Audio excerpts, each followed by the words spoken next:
Hello to you today. If you have been drawn to this video, you or someone you know is a cancer patient, has been a cancer patient. Once you are a cancer patient, you are a survivor. You just are, you know, you just are.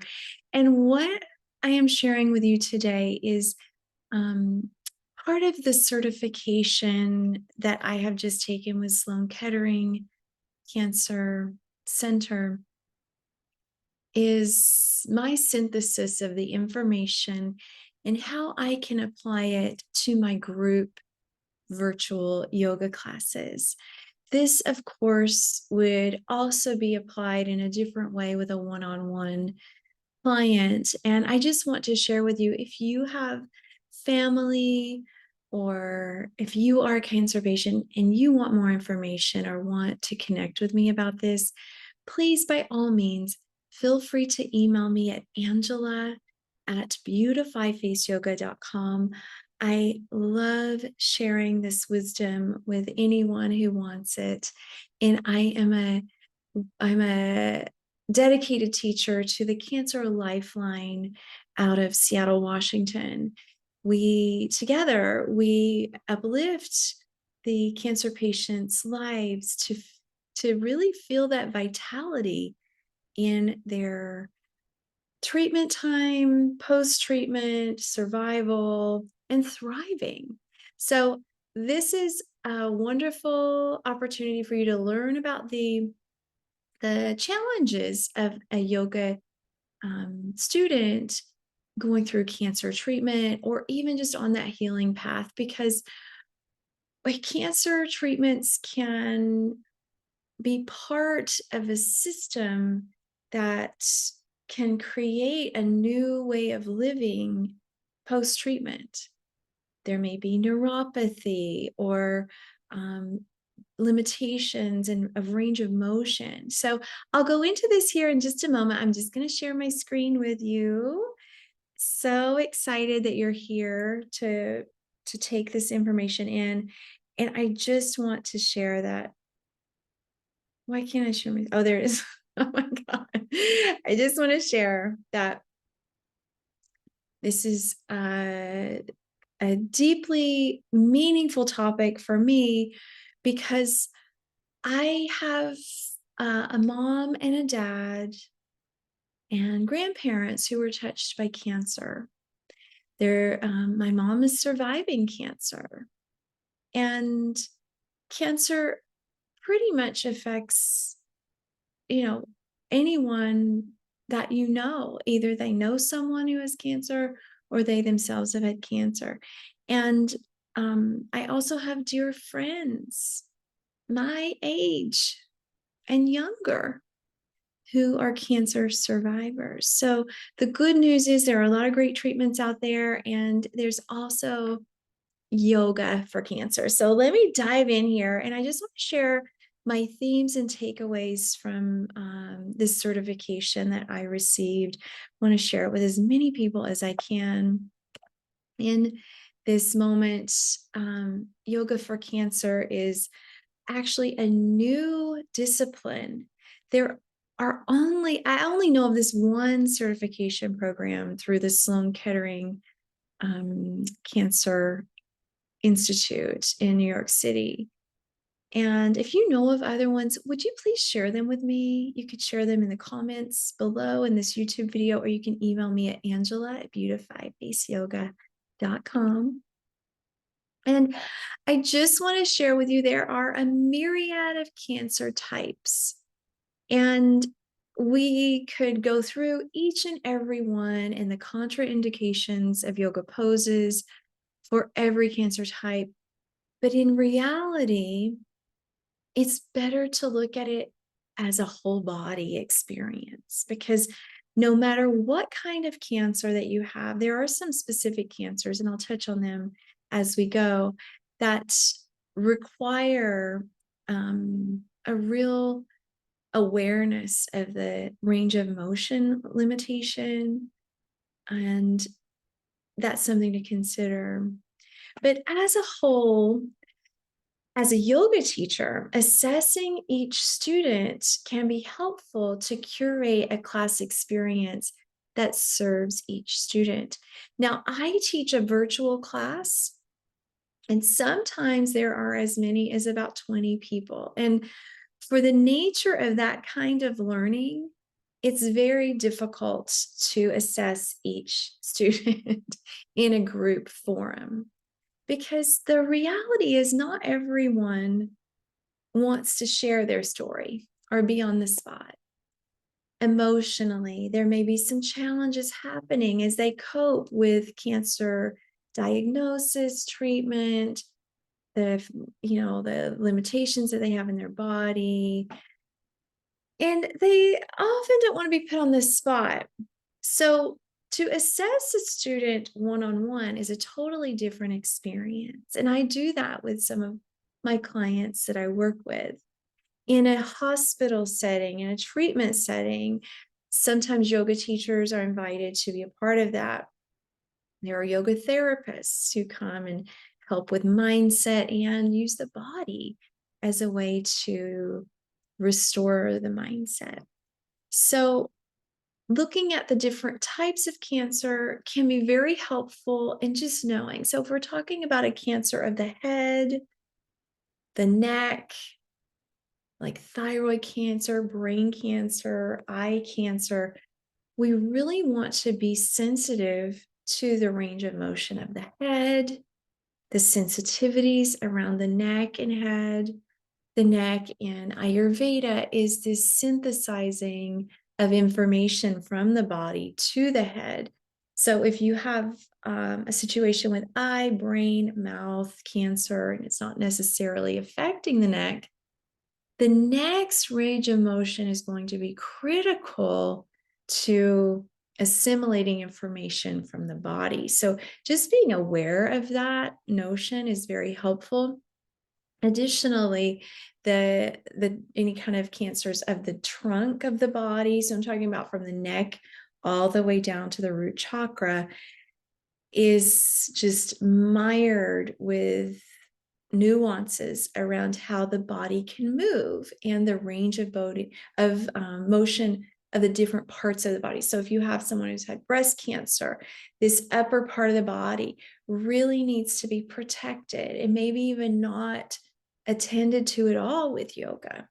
So having that gentleness to really nurture the body. In nature, when an animal is ill or sick, they rest and they attend to the body by closing off that body off. It's a very similar action that we need to take with yoga. So if there's a known breast cancer yoga class, this is a time when we're going to be really nurturing our chest area. We're not going to be opening the heart. We're not going to be really initiating any big shoulder moves. This is going to be about a restoration of the nervous system, most likely. So the other part of the body I want to mention was any kind of abdominal surgery. So this is very common in the elderly. And as we get older, our digestion tends to slow, and we find that any kind of surgery, radiation, or treatment of the lower organs of the abdominal area, it's going to cause really deep pain with certain types of twists, certain types of abdominal work, and really thinking about integrating the extremities, the arms and feet and legs of the body can be very helpful, and offering opportunities to support themselves by using the wall, not doing any inversions. That can be also important for any kind of head problems. So there are a lot of nuances, and I just want to respect the class that I have and the generalization of cancer types when I have a public class, because people are sensitive. Not everyone wants to speak up or write in the chat, and it takes a while to assess each person. So my bringing deep sensitivity, in offering variations, adaptations to the poses, can offer a very successful class if I'm aware of what's going on with everyone. So that's the nature of working with a teacher. And then my biggest takeaway from doing this certification is, like I just mentioned, going from the crown to the root and the extremities and becoming fully aware of the chakra assessment of an individual. So, like I mentioned before, the head, the throat, the heart, the solar plexus, the sacral and root chakras all represent different parts of the body. So the crown and the third eye is the head. The throat chakra represents the mouth and the throat. So when you're talking about any kind of head and neck cancer, you're going to acknowledge that there's an interruption, a stagnation, or an overstimulation of these chakras, the crown, the third eye, and the throat, mouth and throat. And the heart chakra represents the center line here of the entire body, the front and the back.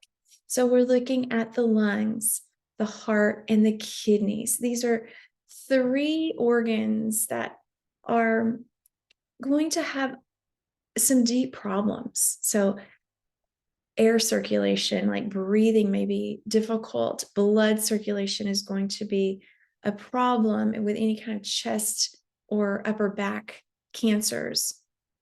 The kidneys elimination is going to have issues.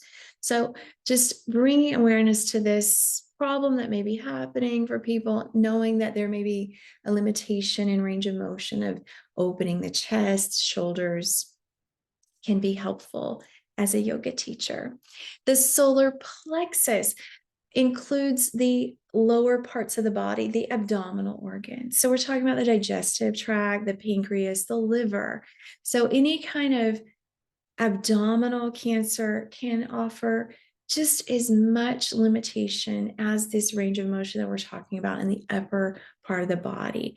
The lower part of the body houses much of our strength as individuals in our abdominal muscles and our back muscles as well. So being very sensitive to this trunk area throughout any kind of yoga for cancer patients or survivors can be very helpful, because when we think about this, we want to think about, well, what is possible?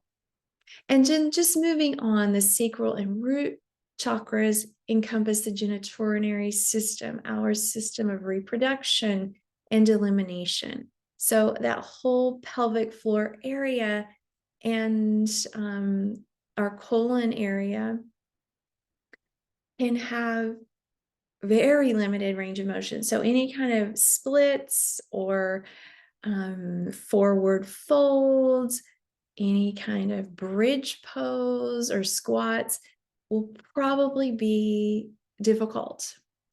So what's left? How could we even do yoga? You may be asking that. Well, you have to be creative. And you have to start thinking of yoga as more of a philosophy, which is what it is, actually.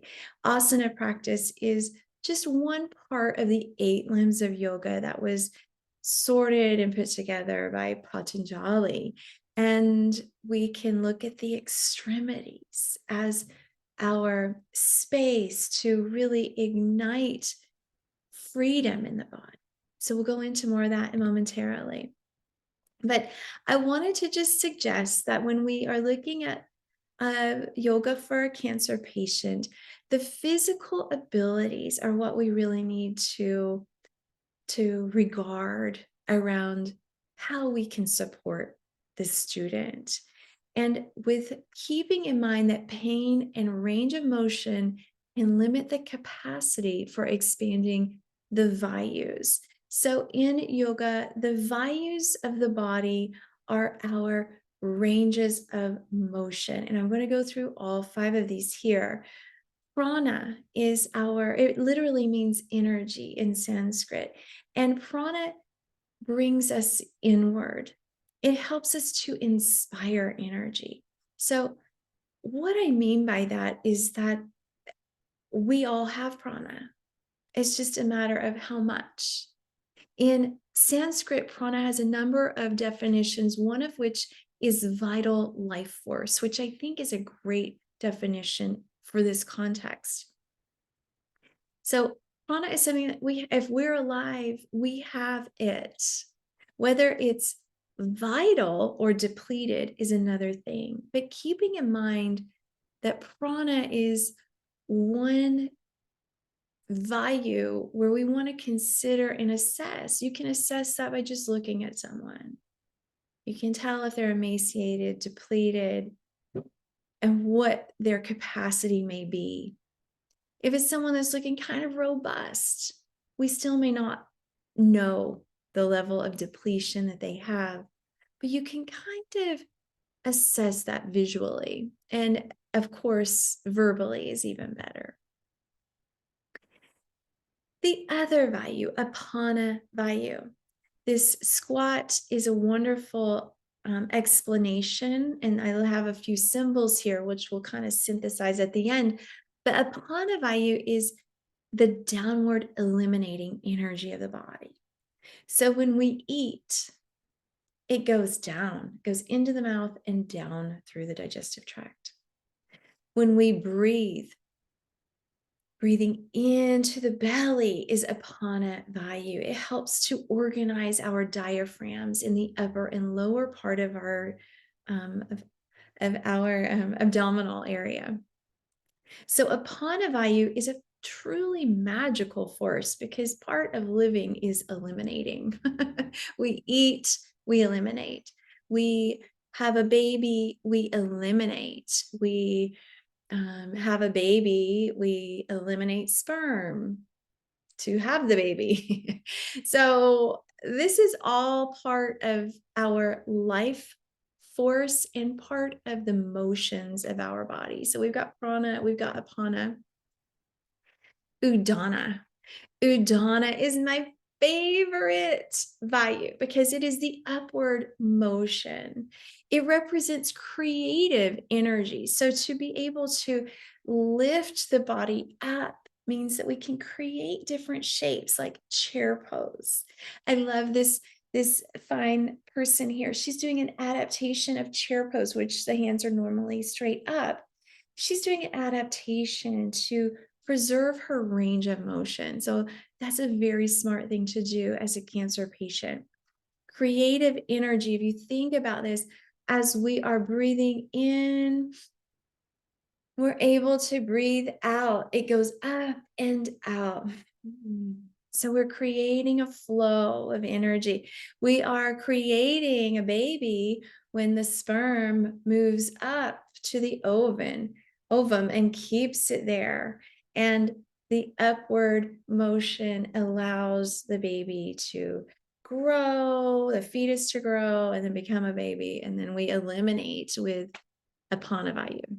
So those are just a few examples to give you this flavor of these natural motions of the body and how they can be limiting during the treatment that cancer brings. So Udana Vayu is a particularly important one to recognize because the range of motion of the upper body is really important for Udana Vayu in exercise, and that can be limited. So it's just good to be aware of that. I get so excited about this. So we've got prana, apana, udana. Now we have samana vayu. It can be very easy to get these confused. And as you see here in this shape, it's an inward churning of energy. So Sumana Vayu is how we are building strength in our body. Bridge pose is a great example of Samana Vayu in exercise because we are lifting and constricting, holding things in place, pushing the abdominals inward. toning the tummy. We are pulling it together. So Samana Vayu is when we contract our muscles, we bring it in. And this is important to understand because when we have maybe neuropathy, nerve damage in the extremities, or we have feelings of malaise, feelings like you can't keep your food down, nausea, that's an you're out of control with that inward energy. That is out of control. And then that actually affects the mind because we have a lot of neurotransmitters in our tummy. Endocrine system has so many release points in the tummy. And that means that that inward preserved energy is out of control. So that churning energy is not viable typically with a cancer patient.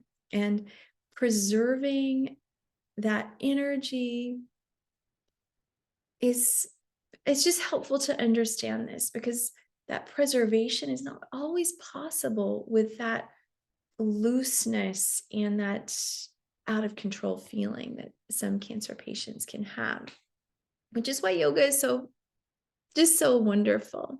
So then the last one is Vijnana Vayu. This is pervasive circulatory energy. So this combines a lot of the other motions, especially Udana Vayu. But if you see this shape here, this consistent inward energy, we're talking about circulation, the vascular system, this movement of energy throughout the body that is pervasive. So Vijnana Vayu is depleted often with cancer treatments because we can find stagnation of blood flow, breath flow. We find that there may be stagnation simply because there's cancer there and it's appropriating energy from other organs. So this is going to be troublesome for a yoga student to have this limitation of Vijnana Vayu because we will see that doing these dynamic poses, which require Vijnana Vayu, like warrior pose, bringing the arms out, toning the tummy, lifting the pelvic floor. It's an integration of all of the Vayus. So this one is particularly challenging, and doing these kinds of dynamic poses may be limiting during a yoga for cancer class. So just being aware of that is very helpful. The reasons that this can come forward is many of our patients, they aren't aware of the values. We need to be aware of them because not only are these bodily functions challenging, but we find that patients through cancer treatment have experienced medical trauma. So if you add this in conjunction with just the trauma of our lives, like I have not met an adult who hasn't had some kind of trauma. That's why I teach trauma-informed yoga. It's elemental to the cancer patient because not only do they have their lifelong trauma, but this medical trauma is so fresh, it's medically induced, and it can foster a lot of deep feelings. Like you can have this experience of ongoing treatments. You have a barrage of doctors who you're working with. It can be so overstimulating that it can be traumatic. And hopefully you're in the best of care with trained professionals who have a great bedside manner, but you throw in something, that isn't the case where someone may not have a bedside manner, and you're just talking about a mindset that is traumatized. So that is something to consider. The fear and the actual pain that the cancer patient is enduring can be traumatic. That fear can close off life in some cases where they're feeling like they just don't have the freedom anymore. And lifestyle limitations and changes, ongoing changes that, lead to a transformation in the end, hopefully, of good health and wellness. But the reality is, it's unknown, quite honestly. There are always statistics. And until this experience has resolved itself, the cancer patient may be mired in this traumatic circle of feeling a loss of freedom, feeling traumatized by the shifts and change, and living in fear, and also living in pain. Living in pain, ongoing pain, can offer a deep feeling of limitation. So, yoga classes can help us to feel less anxiety and limitations. The anxiety here around pain, if the pain has subsided, it might come back. I'm not sure about this doctor. I don't have enough money. I don't have someone cooking for me. I have to cook for myself. All of that kind of anxiety is part of the life of a cancer patient. So, understanding that as a teacher is foundational. So, as a student comes to us, if they're coming to a class, they're in a space probably where they've gone through a few things and have found the coping mechanisms to show up for a class. And introducing yoga, pranayama breathwork, and meditation offers tension relief. So the stress of life, stress is a normal part of life. It's not all, it shouldn't always be looked at as some horrible thing. Because of our modern lives, we tend to have an ongoing onslaught of stress that can be unmanageable. But stress is a part of life. So the added stress of cancer treatment can really bring some tough times for folks, and it creates a lot of tension and that contraction, which the body really doesn't have the capacity for in the vayus, um, can offer some some space for doing these kinds of wellness practices like yoga. So there are a lot of science that's backing yoga, pranayama, and meditation for tension relief, and they have shown to minimize anxiety, especially with mindset, meditation, and breathing in particular, has been proven to minimize anxiety. This disruption of cyclic behaviors and maladaptive coping can be soothed by pranayama and meditation. So, cyclic behaviors, I'm talking about overthinking, doing something over and over again with mindfulness, awareness, and just doing the breath work to ignite and activate those two practices. You can minimize and disrupt those cyclic behaviors so they wane and are not part of your day-to-day existence. The same with maladaptive coping. Smoking can be critical to stop during a cancer treatment, of course. But for someone with an addiction who has used this kind of maladaptive behavior, or eating or drinking alcohol or eating sugar or whatever it is, being aware, mindful to the breath in particular, can really offer wonderful tension relief. And then the other bonuses are these feelings of freedom in the body. There's nothing like feeling trapped in a body that is sick. You can't escape it. So offering those feelings of freedom in the body with these practices can be truly beneficial for the yoga student. who is undergoing cancer treatments. And then offering up these tools to cope with awareness, bringing into the class ways that folks can take yoga, pranayama, and meditation off the mat. Because a yoga class is about 45 minutes to an hour to 90 minutes, maybe. And then they're gone. And that might be the one class that they have. So bringing these tools to every class, especially pranayama and meditation, can offer deep, deep science-backed outcomes, which are very positive. And then the kernel of the deepest wisdom, restorative yoga. I have this shape here because this is like a portal. It's like a doorway to deep relaxation.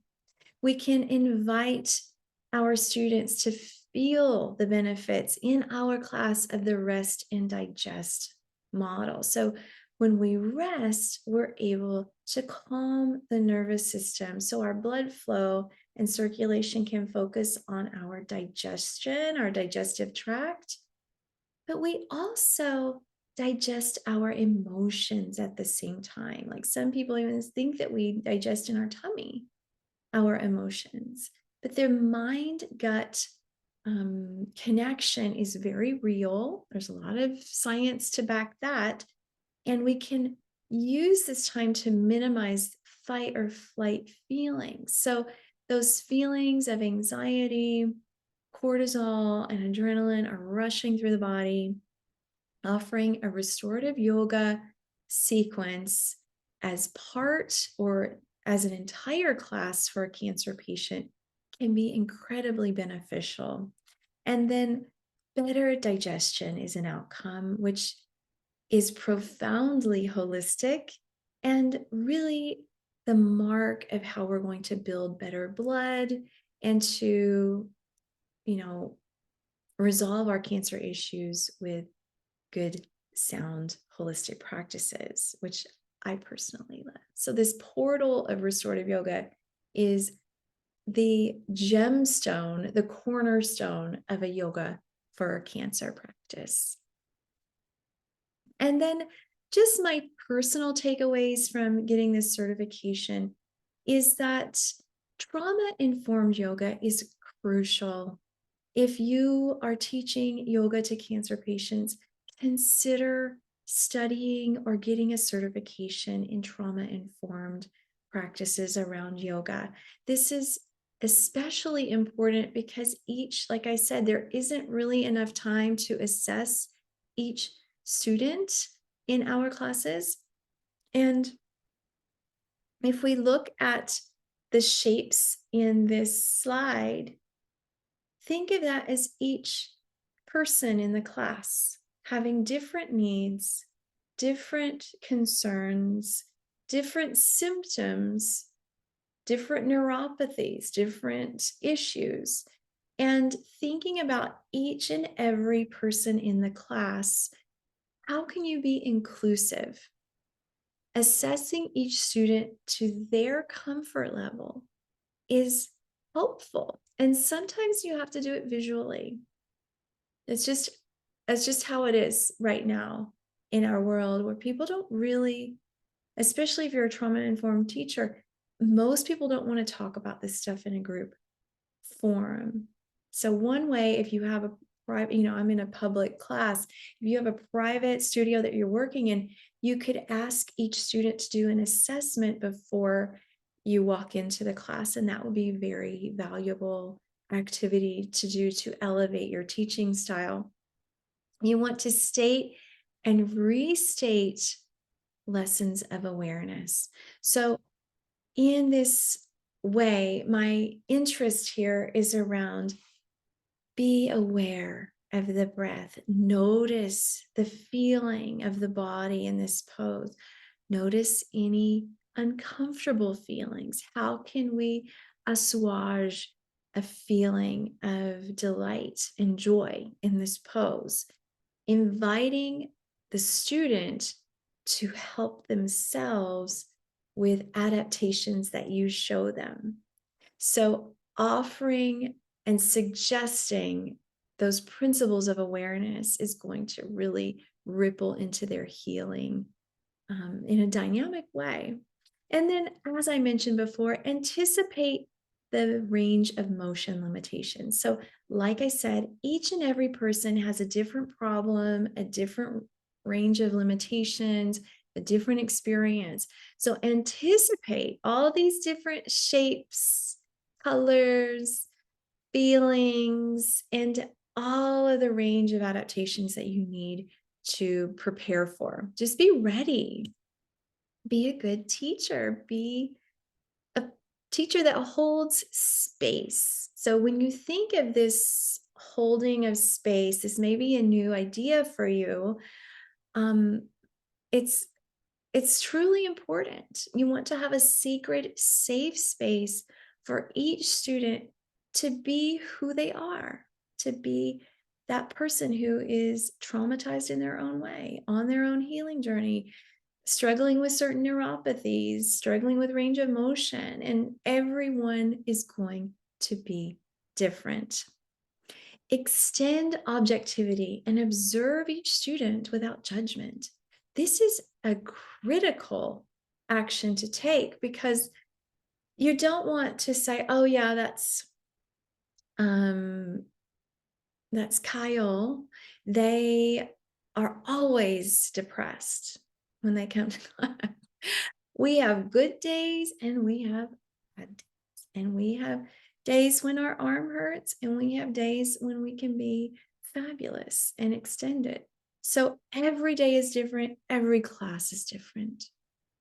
Hold space for a healing journey that is complicated. This is going to be a complicated journey. Sometimes cancer patients will feel pain years after they have survived cancer, years after they feel well, except this one little pain that happens daily or from time to time, or it's a big pain. They're different after doing cancer treatment. It's complicated. And sometimes they have low days and sometimes they have high days, just like anyone, right? But the difference is you're changed forever when you have a chronic disease, and cancer is just that. And then invite these three parts of yoga: pranayama, meditation, and restorative opportunities with each and every class. This is the sacred space that a yoga student with cancer needs. There's science behind all three of these that support your work with a cancer student, as a cancer patient student. And it will help to invite all of these different types of students to come together in what is common in their practice that they have in common, and how you can make the most impact is with those three things: breathing, mindset, and restoring the body. And I just want to thank you for being here and being interested in this work. If you have any questions or you would like to learn more about the certification that I have through Sloan Kettering, I would be delighted to share that with you. It's an honor to work with cancer patients. I learn so much from each one of them. And I also do this to honor my friends, my family who have had cancer. Thanks so much for being here, and namaste. Bye bye bye. I'll see you later. Bye bye bye. If you like this video, also subscribe to my channel. I have a range of healing modalities. I also teach beautification techniques, which is very uplifting for folks on a healing journey. And I can't wait to share all of that with you. See you later.